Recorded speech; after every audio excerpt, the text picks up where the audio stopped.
I cannot state it any other way. The modern obsession with this sympathetic villain is one of the worst diseases I've encountered in writing and studying fantasy for over 20 years now. Unless done consciously and purposefully, it is a major act of artistic cowardice, and it is a direct cause of the structural paralysis so many writers face in their drafts. Now, if you're just looking for a quick listicle that hands you superficial tips on how to make your villain scarier, then stop watching now. Because in this deep dive, we are going to dismantle the obsession with sympathy that plagues too many modern stories and replace it with the iron logic of antagonistic ideology. I'm sure you've sensed this sickness I'm talking about before yourself, either in stories of others or even in your own drafts. It's that creeping sensation of inertia in the second act. You have this antagonist, this figure of opposition, and you've given them a backstory steeped in genuine pain. Maybe their parents were cruel, or their kingdom was stolen, or maybe someone simply broke their heart. With that, you've done the work the workshops and much of modern writing advice tells you to do. Yet when the antagonist arrives on the page, your protagonist's journey stalls, because they've been cornered by a character who has abandoned the attempt to defeat them in favor of demanding to be understood. The primary failure here lies in the architectural rot at the foundation of modern storytelling advice, a concept I call the sympathy mandate. The sympathy mandate is the pervasive, well-intentioned, but structurally catastrophic belief that a villain's complexity must be derived from a sympathetic traumatic backstory. It is a philosophy born from 1,000 well-meaning critique partners and writing guides that praise nuance and shades of grey, without ever providing the architectural blueprints for how to actually build them. Basically, the sympathy mandate insists that in order to make a villain feel real, you must first make them a victim, which means it prioritizes their past pain over their present purpose. And in doing so, it confuses the origin of a character's worldview with the function of that worldview within the narrative. So before we can perform the diagnosis of this video with the necessary rigor, we must first equip ourselves with a vocabulary of precision. Because in my analysis and work with other writers, I have found that the common but harmful conflation of two very specific terms is the primary entry point for this narrative disease. And those two terms are antagonist and villain. You see, these two words are not interchangeable. An antagonist is a structural role. It is a job title within your story's machinery. The antagonist is the primary obstacle, the force that stands in opposition to the protagonist's goal. An antagonist can be a storm, a bureaucracy, a rival, or a flaw within the hero's own heart. Its function is mechanical, to provide resistance, to force the protagonist to act, and to escalate the stakes. The antagonist is the load-bearing wall against which your hero must push, and in pushing, prove their strength and reveal their character. A villain, on the other hand, that is a moral role. It's a philosophical position. A villain is a specific type of antagonist, a sentient agent who operates from a coherent, if flawed, ideology. A villain transcends the role of an obstacle to present a seductive and terrible argument for an alternative way of living, of seeing the world. They are the architect of an opposing reality, one they believe is superior and wish to make converts for, often by force. Now the problem is that the sympathy mandate collapses this critical distinction. It tells you to build a villain, but it gives you the blueprints for a traumatized antagonist. The result is a predictable, impotent hybrid, an archetype I call the therapy session villain. You know this character intimately. You might have written them, but you have almost certainly read or watched them. The therapy session villain is a character who spends the majority of their narrative energy explaining their trauma, rather than executing their ideology. Their driving goal bypasses the remaking of the world to focus entirely on making the protagonist, and by extension the reader, understand and validate their pain. Every confrontation devolves into a deposition about their past. They hijack the plot's forward momentum and turn it into a circular tour of their own psychological wounds. Their dialogue is particularly symptomatic. It is littered with phrases like, "You don't understand what I've been through," or "They made me this way," or "If you only could see what I've seen." These weak and narratively impotent villains are defined not by what they intend to do, but by what was done to them. Their power, no matter how spectacular, be it a dark magic, a corporate empire, or a galactic army, that feels strangely disconnected from their motivation, because the motivation is entirely retrospective. If they would build a Death Star, it would be because they had a bad childhood, rather than from a desire to impose a new order on the galaxy. So overall, the scale of their action is wildly disproportionate to the intimacy of their grievance. The structural consequence of this is catastrophic.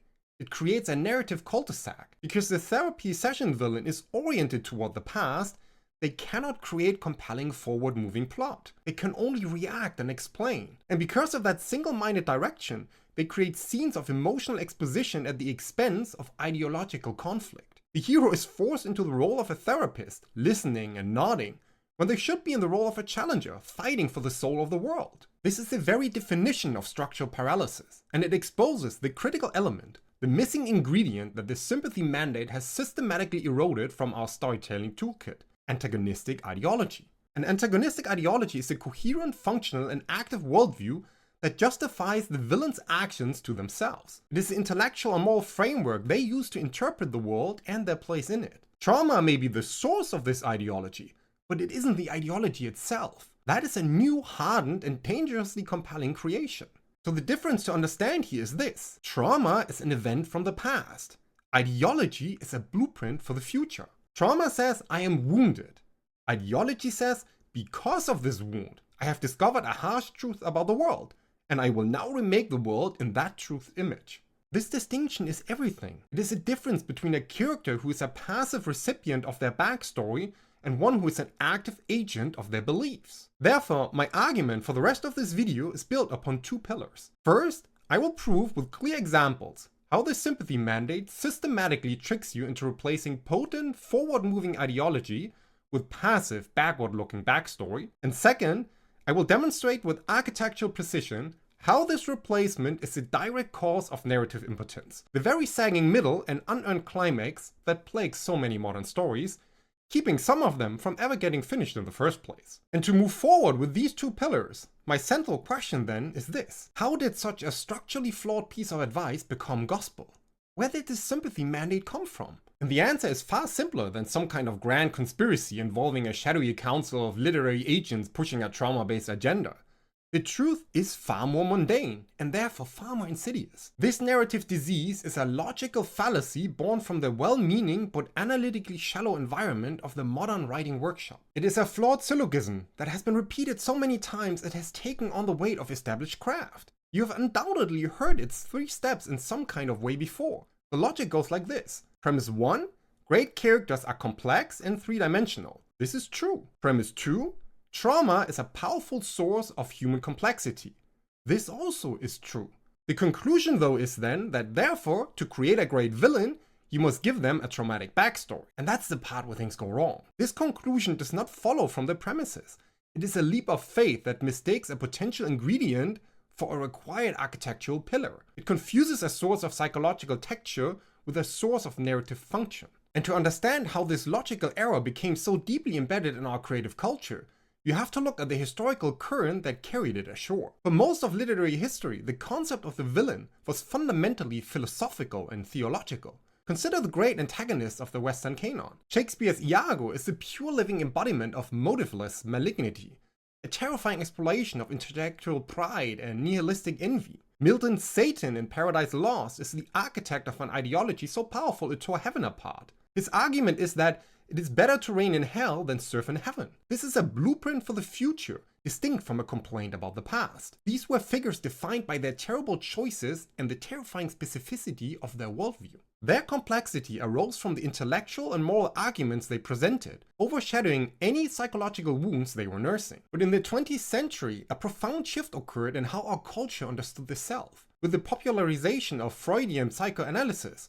a new master narrative emerged. The idea that our present identity is a direct, often helpless consequence of our past, particularly the repressed traumas of our childhood. The central human drama transformed from a moral struggle between virtue and vice into a therapeutic journey of excavating the past to understand the broken present. Suddenly the answer to the question, why did they do that, was no longer because of what they believe, but because of what happened to them. This therapeutic lens, while invaluable in so many respects, eventually began to saturate our art. It reshaped the very definition of a deep character. Depth too often became synonymous with a well-documented psychological wound. A character without a clear trauma to explain the behavior started to feel, to the modern sensibility, shallow or unrealistic. And this cultural shift is what created the fertile ground in which the sympathy mandate could take root. The final component then was the rise of the university creative writing workshop in the post-war era. This model, which became the dominant form of literary pedagogy, established a feedback loop where writers were critiquing each other's work. In such an environment, feedback naturally gravitates toward the most accessible and culturally resonant ideas. When an antagonist felt flat or unmotivated on the page, the easiest, most common piece of advice became, well, what's the backstory? What happened to make them this way? It is well-intentioned advice, comes from a desire to create nuance and avoid cartoonish evil, but it unwittingly directs the writer down a path of explanation instead of a path of dramatization. It asks you to fill out a case file instead of building an argument. So over decades, this feedback loop, which only became even more intensified with the rise of online discussions and education, calcified into a form of doctrine that many aspiring writers follow without questioning it. And that doctrine states that to make a villain compelling, you must first make them a patient. You must make them a victim. The structural consequence for your manuscript is the very cul-de-sac I described earlier. By following this historically recent therapeutically minded advice, you create an antagonist who is forever looking over their shoulder at the wound that defines them. They cannot look forward to the world they want to build, because their entire narrative function is to justify their past. What this does is that they trap the plot with them in that retrospective gaze, forcing your protagonist to stop their forward journey and become a reluctant archaeologist of another character's pain. But having said that, understanding this history is more than just an academic exercise, because it reveals that the sympathy mandate is a cultural symptom mistaken for a timeless rule of storytelling. A relatively modern habit of mind that prioritizes personal narrative over ideological consequence. And by recognizing it as a habit, not a rule, you give yourself the permission to break it. You free yourself to build something far more dangerous and, if done right, far more compelling. So if the therapeutic model is a structural dead end, what is the architectural alternative? How do you build an opposition that creates forward momentum instead of trapping your story in the amber of the past? Well, you begin by broadening your perspective. You stop thinking about a single isolated villain and start thinking like an engineer designing a system of forces. Before you can construct an effective opposition, you must first diagnose the nature of the pressure your protagonist will face. Not all opposition comes with human ideology, because not all obstacles are villains. So let me share with you a more precise taxonomy. I call this diagnostic tool the spectrum of opposition. On one end, you have forces with low or non-existent agency. A force of nature, like a blizzard or a plague, provides a purely external conflict. It tests the protagonist's survival skills, but offers no real moral argument. Next then is the system, a faceless bureaucracy, a rigid tradition, or an oppressive economic structure. It has a kind of logic, but it is impersonal and lacks a single sentient will. Then you have the unknowable horror, the Lovecraftian entity whose motives are so alien they are functionally non-existent. It challenges the protagonist's sanity while leaving their philosophy untouched. These are all valid forms of antagonism. But as you move along the spectrum, agency and intent increase. First you encounter the thematic mirror, the rival or ally whose journey parallels the hero's, forcing them to confront their own choices and flaws. And finally, at the far end of the spectrum, you arrive at the most potent and architecturally complex form of opposition, the villain. Recognizing this spectrum is the first step toward narrative freedom. It allows you to choose the right tool for the right story. And when your story does demand a villain, a true sentient ideological adversary, then you need a blueprint far more rigorous than the superficial and flawed give them a traumatic past advice that you find in so many places. And the solution for that is to shift your entire frame of reference from the psychological to the architectural. I call this proprietary solution the antagonist impact prism. Think of it like this. A prism takes a single beam of undifferentiated white light and refracts it, revealing the distinct functional colors that compose it. The antagonist impact prism does the same for your opposition. It takes the vague concept of the bad guy and breaks it down into three essential, load-bearing facets. And the important part here is that these facets prioritize the impact on your story in the present moment over the history. If your antagonist is missing even one of these facets, the structure will be unstable. But if they possess all three, they will have the gravitational force necessary to bend your entire plot around them. So let me show you the three facets of the prism. The first and most important facet is the core ideology. This is the why. For a character, this can be a dangerously seductive point of view, like only through order can humanity be saved. For a system, the ideology is stated justification, like stability at any cost. For a force of nature, this is its unalterable principle, its unthinking, non-negotiable purpose, like a plague's drive to spread. The key is to define the core principle that drives every action the opposition takes. Now, for our villain, a particular type of antagonist, the core ideology cannot come in the form of a feeling about their past. The past might be the source of their ideology, yes, but the ideology itself should be a terrifyingly coherent intellectual framework that justifies the villain's methods to themselves, and if you are a courageous writer, might even sound seductive to your reader for a moment. The problematic therapy session villain's motivation is a cry for help. The world hurt me, so I will hurt it back. This is reactive and retrospective. A true villain's core ideology is a mission statement. The world is broken in a specific way, and my vision is the only thing that can fix it. This is proactive and futuristic. Consider the difference here. My family was killed by corrupt politicians, so I will get revenge. That is a backstory. It generates a single plot goal, revenge, that terminates upon completion. But the systems that govern men are inherently corrupt and weak. True peace can only be achieved through absolute order imposed by a superior will. That is a core ideology. It is a philosophy that can justify an infinite number of actions. Conquering a city, building a superweapon, eliminating dissenters, because it is a blueprint for a new world, not just a reaction to an old wound. Your work as the narrative architect of your story is to formulate this ideology into a single powerful sentence.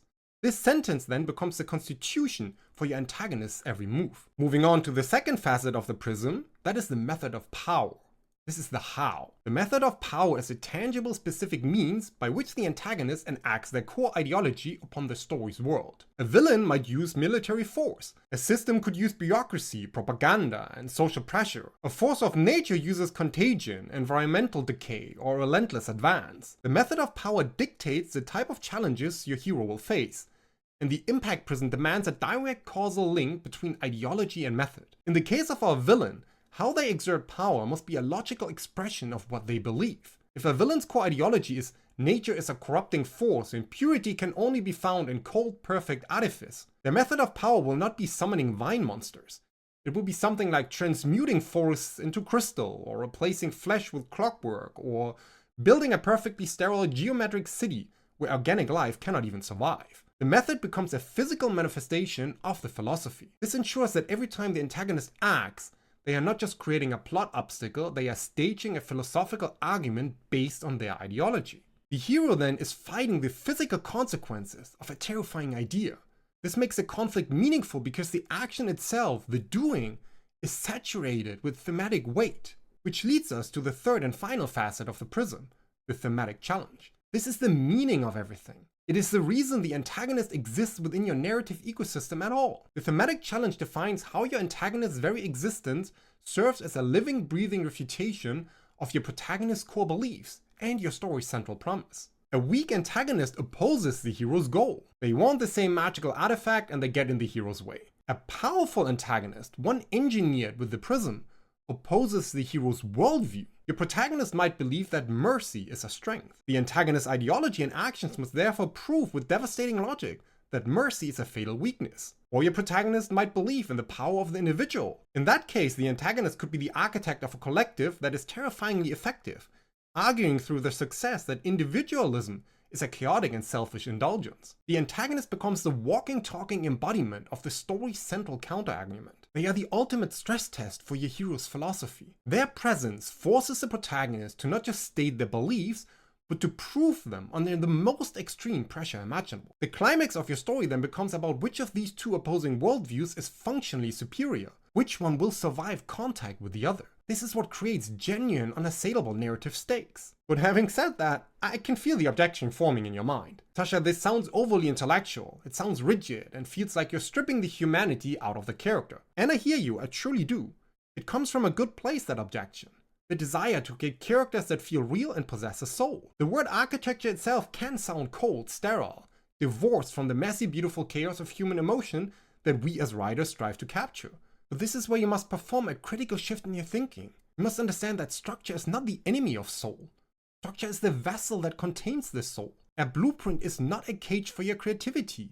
It is a load-bearing framework that allows your creativity to build something that can actually stand up to scrutiny. Something that won't collapse into a pile of emotionally resonant but narratively inert scenes. The antagonist's impact prism is not some new gimmick I invented. It is the engine of classical tragedy and epic literature, reverse engineered for the modern novelist. For centuries, the greatest storytellers understood that a character's humanity wasn't located in a detailed recitation of their past traumas. It was located in the terrible world-altering choices they made in the present, driven by a powerful and often fatally flawed belief system. The concept of a flawed ideology is a direct descendant of Aristotle's concept of hamartia, the tragic flaw. But in our modern therapeutic culture, we have shrunk this concept down to a mere psychological tick. We think of it as insecurity or daddy issues. And this is a profound misreading. For the Greeks, a character's hamartia went beyond a personality quirk. It was an error in judgment, born from a fundamentally mistaken view of the world. At its core, it was like having a flawed operating system. Consider Creon in Sophocles' tragedy Antigone. To give you context, the play begins just after a bloody civil war in the city of Thebes. The two sons of Oedipus have killed each other fighting for the throne. The new king, Creon, is trying to restore order from chaos. His first act is to declare that the brother who defended the city will be buried with honor, while the brother who attacked it will be left to rot in the fields as a warning to all traitors. Because this is state policy. Creon's tragic flaw isn't just that he's stubborn. His core ideology, in the language of the antagonist prism, is that the law of the state is absolute, supreme moral authority. He believes that to defy it for any reason, even for religious duty or family loyalty, is to invite anarchy and ruin.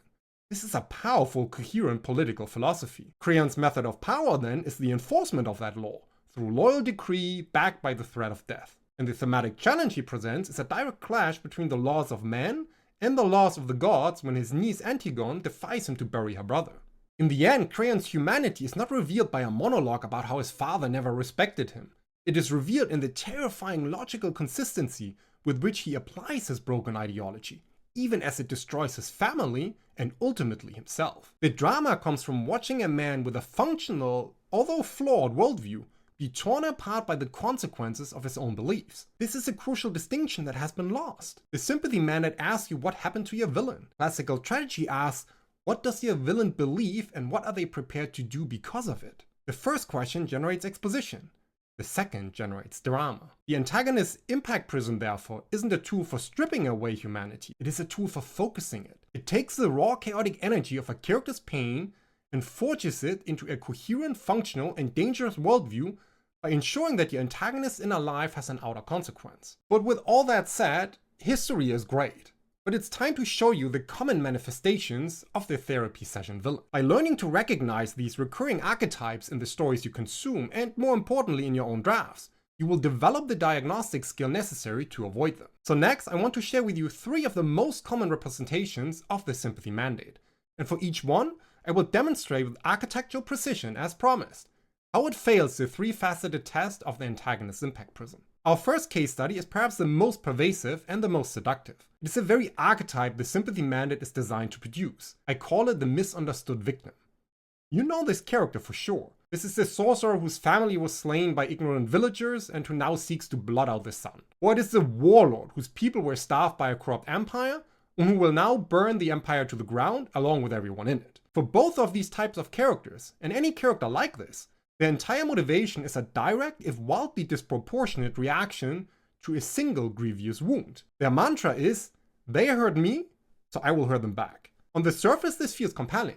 It is rooted in a relatable human emotion, the desire for justice, or at least for vengeance. You can easily imagine the pitch in a writer's workshop here. My villain is not just evil for evil's sake. He's driven by this profound loss, don't you see? And many of your workshop partners likely would nod sagely, praising the nuance. But when you place this character under the unforgiving light of the antagonist prism, you see that the structure is hollow. Let me show you why. First, what is the misunderstood victim's core ideology? The answer is that they do not have one.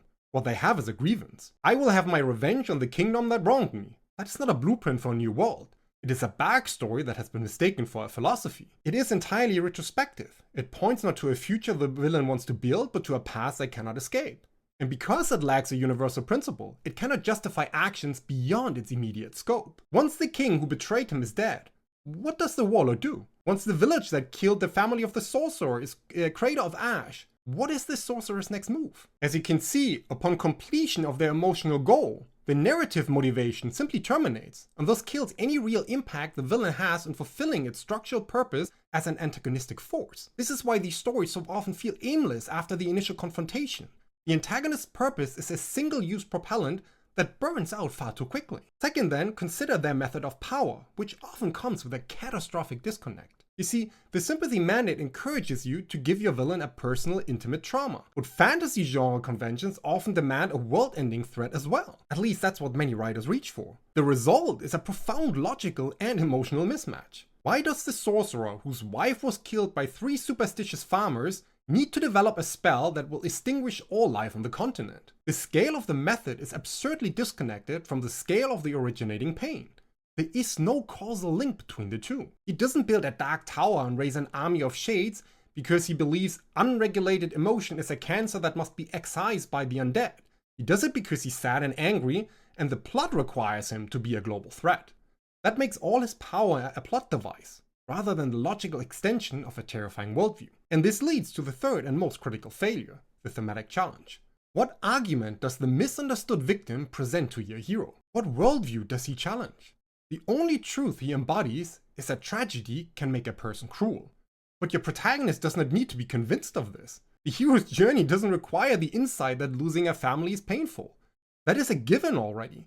And so there is no philosophical or emotional friction that the villain brings to the table here, which means the climax of the story inevitably devolves into an intervention. The hero's victory is not achieved by dismantling a dangerous ideology, but by offering pity or seeing the villain redeem themselves. At its core, the misunderstood victim is a black hole of narrative energy. He hijacks the story's forward momentum and demands that every other character stop and bear witness to their suffering. This is a clear example of narrative impotence, making the villain a trauma patient masquerading as a prince of darkness. But with that said, let's leave the victim behind us, because the second archetype of failed villains is much more subtle, but equally corrosive to your plot. This is the villain who isn't a person at all, but a pinboard for a concept. I call this archetype the walking metaphor, the antagonist who exists solely to represent a real-world issue. You see this constantly in stories that want to feel relevant and important. In those stories, the villain is part of the 1%, like a sneering corporate industrialist who pollutes the enchanted river for profit. Or he is patriarchy, like a cruel king who embodies every negative aspect of traditional masculinity. The writer's intent here might even be noble by trying to use fantasy as a lens to critique the real world. But in focusing primarily on the allegorical function, the real-world problem those villains are meant to represent, the writer neglects to build a functional narrative agent. The walking metaphor is often a response to the perceived flaw of the misunderstood victim. A writer might think, my last villain was too personal. This time, I'll make the threat systemic. But in doing so, they often swing the pendulum too far, creating an obstacle that is abstract and impersonal, lacking the specific driving will that makes a villain terrifying. So let me show you the walking metaphor through the antagonist impact prism. Again, I ask first, what is its core ideology? That is where the failure already begins. The walking metaphor doesn't have an ideology, it has a label. Greed is not a philosophy, and oppression is not a worldview. A character motivated purely by greed can justify accumulating wealth, but they cannot justify a specific vision for how their world ought to be remade. Their goal is simply more. So an allegorical king who represents patriarchy might do cruel things, but he lacks a coherent seductive argument for why his system is superior, beyond simple self-interest. This kind of villain believes in his own power, yes, but he doesn't believe in a portable idea that could tempt the hero or the reader. And so they are merely an embodiment of a problem, not an architect of a solution. And that's why these characters so often feel like strawmen. They are built to be easily knocked down because they possess no intellectual foundation. And this shows as well when we examine their method of power. Because the ideology is vague, the method is almost always generic. The greedy industrialist exerts his will by hiring thugs and bribing officials. The evil king rules by having a large army and executing dissenters. The actions are not a unique expression of a specific worldview. Any generic bad guy could do these things, which leaves us with a thematic challenge. Here the walking metaphor offers no challenge at all. It merely offers a confirmation of the hero's existing beliefs. The hero believes polluting rivers is wrong, so the villain pollutes the river. That is a contradiction, yes. The hero believes oppression the innocent is wrong, so the villain oppresses the innocent, again a contradiction. But there is no argument here, no emotional or thematical depth, because the reason the villain does these things is purely plot focused. The hero is not forced to question their own morality or the viability of their worldview. They are simply acting as a force of justice against a self-evident evil, which means that the story becomes a simplistic morality play, not a story with real emotional depth. Now, with that said, real true evil does have a place in stories still nowadays. Not everyone needs a backstory, not everyone needs trauma. We can have stories that purely focus on good versus evil, but then we should embrace that and don't try to make that evil into something sympathetic. But do not mistake an allegory for an antagonist. Your villain can, if you want to, resonate with real-world themes, but their thematic weight must be grounded in a personal, specific, and functional ideology that drives their actions within the story. Otherwise, it's more likely than not a recipe for failure. Which brings us to the third and final archetype, the most tragic one at that. And the reason this is so tragic is because it represents a corruption of something that was once powerful. And this is the archetype I call the defanged retcon. What I mean by that is when a pre-existing, terrifyingly effective villain is revisited in a prequel, a sequel, or reboot, and is retroactively fitted with the architecture of the therapy session villain. The sympathy mandate is applied like a patch to a character who never needed it, and in the process, the original potency is drained away. The goal is to adapt their humanity, which isn't always a bad thing. For some characters, it might be a valuable addition to their overall story, but the result is way often a catastrophic weakening of the character's narrative function. Like a poison that works backward in time, it negatively impacts not only the new story, but also the audience's memory of the original. The terrifying mystery of the villain's evil is replaced with a tidy and often disappointingly mundane psychological diagnosis. For a real-world case study, let me perform a comparative analysis on one of the most iconic villains in the animated canon, Maleficent. First, consider her original incarnation in the 1959 Disney film Sleeping Beauty. Here we have a character of breathtaking architectural integrity, with a core ideology born of a profound, almost theological sense of aristocratic pride. Maleficent's ideology was something like this: my status as the mistress of all evil grants me a sovereign authority that must be acknowledged, and any slight to my honor, no matter how trivial, must be answered with eternal punishment. In the movie, she's not angry because she was wounded, she's angry because she was snubbed. Not being invited to a christening, that's not a trauma. But for Maleficent, it was a declaration of war.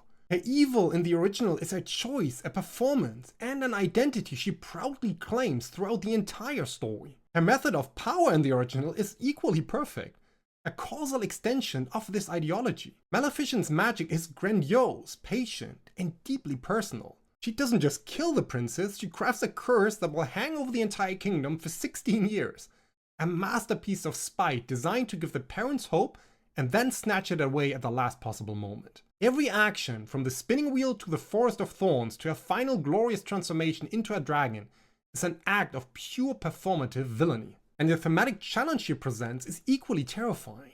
The original Maleficent is a living argument against grace, forgiveness, and the social contract. She embodies the terrifying idea that some slights can never be forgiven, and that some forces are evil simply because they choose to be. The heroes have to contend with an antagonist who cannot be reasoned with, cannot be understood through a therapeutic lens, and cannot be placated.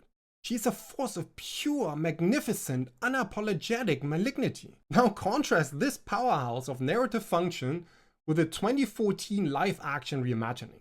Here, the sympathy mandate is applied with surgical precision, and the result is a complete architectural collapse. Because all this film does is performing a defanging retcon, transforming her from an iconic villain into another misunderstood victim. We learn that her evil is not a choice, but a reaction. She was a good fairy who fell in love with a human boy Stefan, who then betrayed her and brutally cut off her wings to secure his own ambition. This is a genuine horrific trauma, of course, but look what it does to her character through the lens of the antagonist's prism. Her core ideology is annihilated. The grand, terrifying philosophy of aristocratic pride is replaced with a simple personal grievance. The man who hurt me will pay. She's no longer the architect of an evil worldview. She's a patient lashing out from a place of deep, legitimate pain. Her motivation shrinks from the cosmic to the deeply personal. Some might argue that this makes the character more complex and more realistic, but I must ask you to think like an architect, not a therapist. Did this backstory add complexity, or did it merely add an explanation? Did it make her more formidable, or did it simply make her more familiar? The way I see it, it replaced the terror of inexplicable chosen evil with the far more comfortable, containable tragedy of a woman wronged. The change didn't make her more complex, it made her less dangerous by giving her an excuse. And that shift causes her method of power to become logically incoherent. In the original, cursing a baby over a social snub was a horrifyingly perfect expression of her ideology. In the retcon, cursing Stefan's innocent child becomes an act of disproportionate, misdirected revenge. More importantly, as the story progresses and she comes to love Aurora, her power is used to protect and nurture. The very tools of her villainy are repurposed for heroism, proving that her evil was never a fundamental part of her identity, but a temporary state of being caused by her trauma. What this proves clearly is that her power no longer has a consistent philosophical engine driving it. And this completely erodes this thematic challenge. The original Maleficent was a test of the hero's faith in the face of absolute evil. The new Maleficent presents no philosophical challenge whatsoever. The story is no longer about good versus evil. It's about healing from trauma. The narrative goal is not to defeat her but to redeem her. So Maleficent ceases to be the story's antagonist and almost becomes its second protagonist. Overall, the defanged retcon is the most insidious proof of the sympathy mandate's destructive power. And it's the easiest recognizable, because there's a clear before and after version to evaluate. It demonstrates that even the most robust antagonistic structures can be hollowed out from the inside by the well-intentioned but architecturally disastrous impulse to explain evil away rather than allowing it to stand on its own terrifying terms. So these three archetypes, the misunderstood victim, the walking metaphor, and the defanged retcon, all crumble for the same reason. They are built on the shifting sands of retrospective justification while lacking the bedrock of a proactive, forward-looking, and functional core ideology. But recognizing these failures is only the first necessary step. Now let me help you understand how true villainy looks like when done well. I want to present a case study of an antagonist built with such profound architectural integrity that he has not only endured for decades, but has become one of the very standards against which ideological villains are measured. And I'm speaking, of course, of Magneto from the X-Men franchise. Now, before you dismiss this as a comic book example, I must insist that you look past the medium and analyze the narrative engineering at play here. Some of the most potent modern mythmaking is happening in these long-form serialized stories, and Magneto stands as a titan of character construction, both on-screen and off-screen. He's the ideal of an antagonist who is both deeply sympathetic and terrifyingly, uncompromisingly villainous, which makes him the living proof that empathy and ideology are not mutually exclusive, and the perfect model to demonstrate the power of the antagonist's impact prism when it is fully engaged. Now, to understand his function, you first must understand his context. Magneto, born Max Eisenhardt, is a survivor of the Holocaust.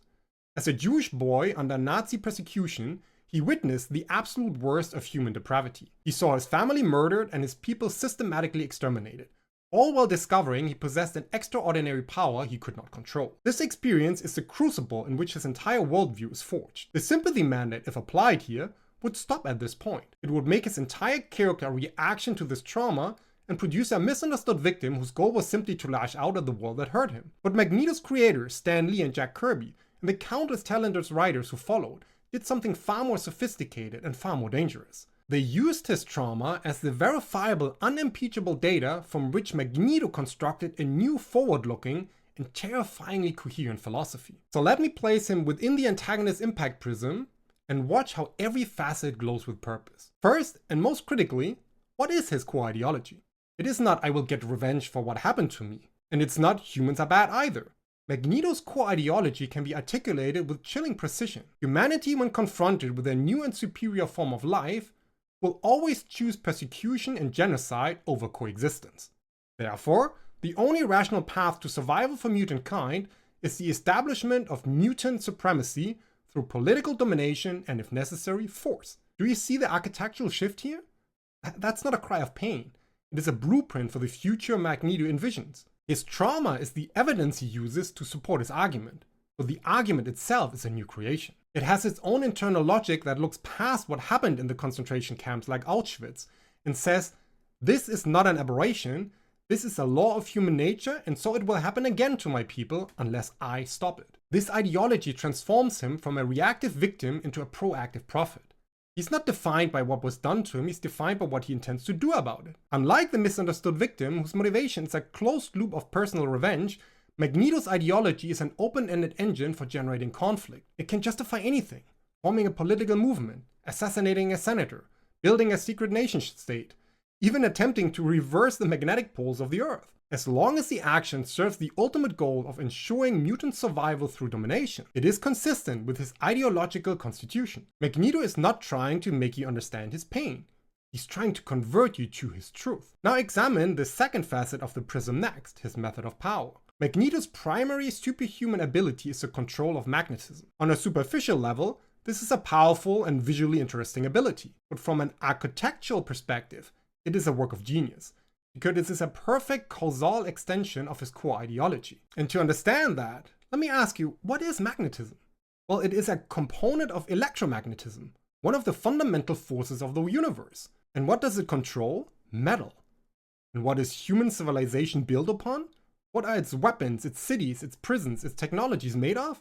Yes, metal. Magneto's very power gives him mastery over the building blocks of the society that he seeks to dominate. When he rips the iron from a god's blood, he's demonstrating on a biological level the inherent weakness of the human form. And when he levitates a submarine or tears apart a bridge, he's doing more than just creating a spectacle. He's turning the very tools of human progress and warfare against their creators. Magneto's method is a constant physical demonstration of his philosophy, but his method goes beyond just his superpower.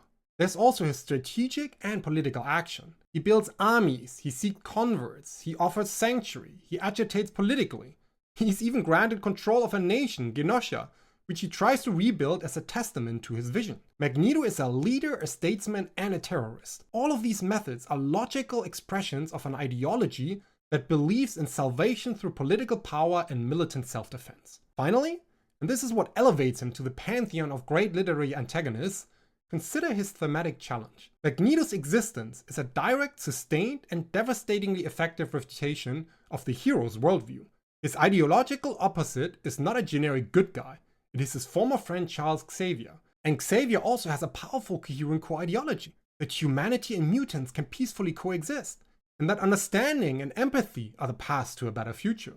Every action Magneto takes is a stress test on Xavier's dream. When humanity responds to Xavier's outreach with fear, prejudice, and violence, Magneto is there to say, I told you so. Your path is naive, your hope is a delusion. Your mercy is a suicide pact. Magneto is not just an obstacle to the X-Men's goal of saving the day. He's a challenge to the entire reason for being. He forces the heroes, and by extension you, the reader or viewer, to constantly re-examine and justify the own moral choices of the X-Men. Is Xavier's dream truly achievable?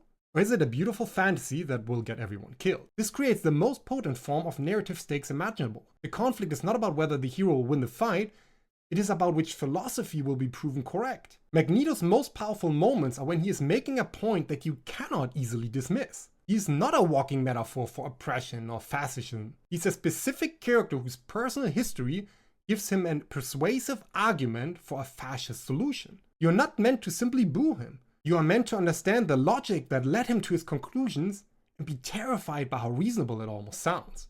This is a crucial distinction you must grasp. The sympathy mandate dangerously conflates empathy with agreement. We all can feel profound empathy for the boy who suffered in Auschwitz. At a deep human level, the genesis of his fear and rage is understandable, but that empathy does not require you to agree with his conclusion that global domination is the answer. You see, a great villain allows for this separation. A therapy session villain does not. The misunderstood victim demands that you see their pain as a complete justification for their actions. If you feel for them, you must forgive them. The problem with the defanged Radcon, as we saw with Maleficent, is that it prioritizes trauma to such a degree that it erases the villainy. It suggests the evil was a temporary state, a sickness to be cured. But Magneto's villainy is not a sickness. It is a conviction, a philosophy hardened in the figures of unimaginable suffering. To cure him would be to invalidate the harsh truths he learned, and this story is intellectually honest enough to never pretend those truths are simple illusions. So when you sit down to architect your own antagonist, do not ask, what traumatic event happened to my villain? That question leads down the path of the therapy session villain towards narrative impotence. Instead, ask the questions of the prism. 1. What harsh, specific, and flawed truth does my villain believe about the world? This will give you your core ideology. 2. What tangible means does my villain use to remake the world in the image of that truth? This will give you your method of power. And 3. How does my villain's belief system serve as a direct living counter-argument to my protagonist? This will give you your thematic challenge. Now, I know that everything I just laid out feels like an attack on a deeply held and frankly very human instinct. The desire to create characters with depth, with soul, is the very engine of good writing. In my own folder of failed drafts, and believe me, it is a substantial folder, the graveyard is filled with the ghosts of misunderstood victims I painstakingly crafted, antagonists I loved, but who could not carry the weight of the story because I had built them from the sand of their own soul. This is why the distinction between empathy and agreement is the most crucial architectural choice you will make. And to prove that this is not just some esoteric theory limited to a single type of villain, let me demonstrate the universal utility of the antagonist impact prism with one last example. Cersei Lannister from George R. R. Martin's A Song of Ice and Fire. Cersei is a woman operating within a brutal political system without any supernatural powers. But she is no less of a villain, and her architecture is just as sound. Cersei's core ideology is forged in the crucible of a patriarchal society that has always treated her as a commodity. Her resulting belief is a razor-sharp familiar nihilism, an ideology that can be summarized like this. The world is a place of predators and prey, and concepts like honor, justice, and the good of the realm are hypocritical lies told by men to secure their own power. The only rational moral good is the acquisition of power for one's immediate family, specifically for children, by any means necessary. Love exists only within that circle, and everything outside is either a tool or a threat. Now, that belief is the entire underlying engine of Cersei's villainy. And her method of power then is a perfect reflection of this intimate, paranoid worldview.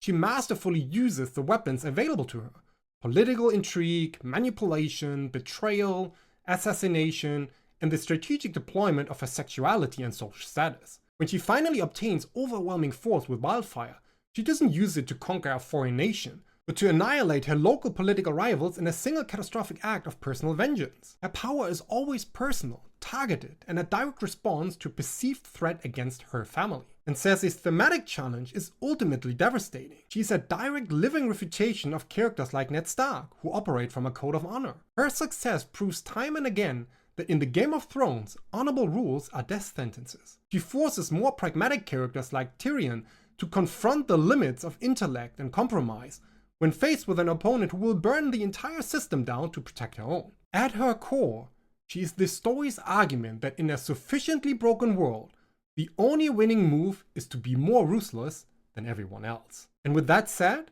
here's the difficult truth you must confront in your own work. To refuse to do this architectural labor, to believe that your raw, unrefined empathy for a wounded character is enough to power an entire novel is, more likely than not, a profound form of artistic miscalculation. It is an assumption that your good intentions can substitute for rigorous craft, and that a compelling feeling is the same thing as a functional story engine. I'd argue that for a story that truly haunts you, you owe it more than just your feelings. You owe it an architecture, a spine. This is a psychological pivot you must make as a writer the moment you move from being a sympathetic parent to your characters to being the demanding god of your world. Your responsibility is not to comfort your antagonist. Your responsibility is to forge them into a weapon so sharp, so dangerous, and so ideologically sound that they can put the hero's entire belief system on trial. Anything less is a betrayal of the story's central promise. And if you want my help with this, then check out the links in the description below, because I do not only use the antagonist prism in my own writing, it is also a critical part of my core teachings revolving around the concept of narrative architecture. But whether you follow my personal processes or not, the truth you must now confront is this: the sympathy mandate is a narrative shortcut. It is an attempt to buy unearned emotional depth without doing the hard architectural work of building a coherent philosophy for your villain. Your story and the intelligence of your audience deserves a more courageous approach. So stop writing backstories and start building ideologies. And for more villain-related insights, watch this video here next, where I show you how to avoid the 7 worst villain cliché mistakes new fantasy writers make.